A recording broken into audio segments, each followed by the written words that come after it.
কারণ হতে পারে। এখন বিস্তারিত বলবো। প্রথমে সূর্যমুখীর বীজের উপকারিতা। ১. হৃৎপিণ্ডের জন্য ভালো। এতে থাকা স্বাস্থ্যকর ফ্যাট, বিশেষ করে অসম্পৃক্ত ও ফ্যাটি অ্যাসিড কোলেস্টেরল কমাতে সাহায্য করে। ২. অ্যান্টিঅক্সিডেন্ট সমৃদ্ধ ভিটামিন ই, সেলেনিয়াম ও ফাইটোকেমিক্যালস শরীরের কোষকে ক্ষতি থেকে রক্ষা করে। ৩. ত্বক ও চুলের জন্য উপকারী।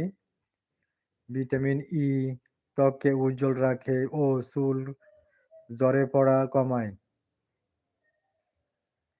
৪. হাড় মজবুত করে। ম্যাগনেসিয়াম ও ক্যালসিয়াম হাড়ের গঠন শক্ত করে।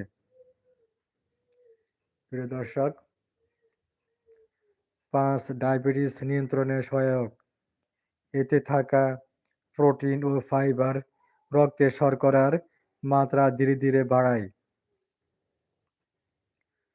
সূর্যমুখীর বীজের অপকারিতা।